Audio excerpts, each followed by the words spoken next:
Production d'électricité en Côte d'Ivoire. Le gouvernement sort le grand jeu. Oui, bonjour à tous. C'est ce que lance à sa une le jour plus d'aujourd'hui au sujet de l'unité flottante de production d'électricité d'une capacité de production d'environ 202 MW prévue pour être installée sur la lagune Ébrié en zone portuaire en face de la centrale thermique d'Azito, c'est à Yopougon.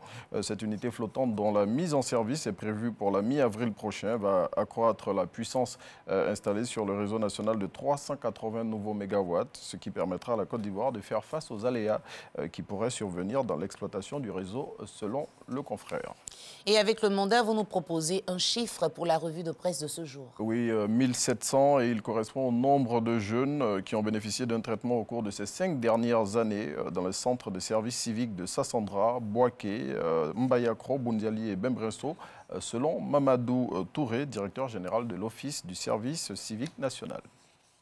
Et bonne nouvelle pour ceux qui vont généralement au Ghana. Le Ghana rouvre ses frontières terrestres et maritimes après 2 ans de fermeture en raison du Covid. Oui, c'est l'annonce faite par les autorités ghanéennes en début de semaine. Cette mesure, selon Le Matin, vise à relancer l'économie du pays dans un contexte de crise économique mondiale. Autre mesure d'assouplissement annoncée, c'est la levée de l'obligation du port du masque dans les lieux publics et également le fait que les voyageurs vaccinés n'ont plus à présenter un test PCR négatif à leur entrée sur le territoire ghanéen.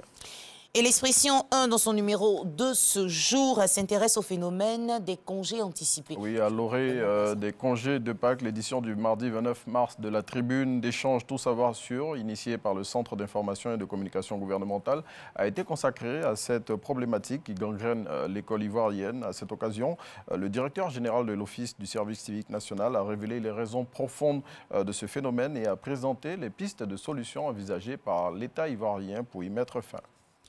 Match amical Angleterre-Côte d'Ivoire, les éléphants n'ont pas fait le poids face aux Anglais. Oui, les pachydermes ivoiriens se sont inclinés sur le score de 3-0 face aux Free Lions.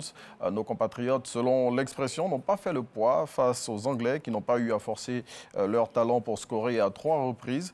Pour le confrère, les éléphants ont été dominés de la tête aux pieds par les Anglais dans tous les compartiments du jeu, réalisant leur 2e défaite dans cette fenêtre internationale du mois de mars, après celle enregistrée contre la France le vendredi dernier. Et contrairement aux éléphants de Côte d'Ivoire, les lions indomptables du Cameroun ont remporté leur match en Algérie. Oui, c'était la condition pour eux afin d'espérer jouer le Mondial Qatar 2022. Et les poulains du coach Rigobert Song, qui n'avaient pas d'autre choix que la victoire, ont assuré en s'imposant 2-0 face au Fennec d'Algérie sur leurs installations. Et donc avec cette victoire, ils rejoignent le Ghana, le Sénégal, la Tunisie et le Maroc, qui eux aussi sont qualifiés pour le Mondial Qatar 2022. C'est bon? C'est bon. C'est tout? C'est tout. Je suis un peu triste pour les éléphants. Je ne sais pas comment ils font. On est toujours triste, mais quand ils partent, on espère toujours. Il n'y a que 3 résultats, victoire, défaite ou match nul. Exactement. Nos gars, on ne dira pas qu'ils ont fait le choix de la défaite, mais bon, c'est tout. Mais bon, ça ne s'est pas bien passé. Bon courage pour la suite. C'est bien ici, on est ensemble. Enfin, comment? On est là-haut.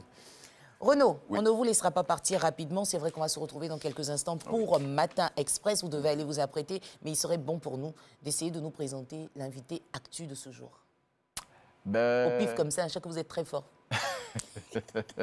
Femme inspirante, vous l'avez dit, qui a un parcours assez exceptionnel. Les téléspectateurs auront l'occasion de découvrir.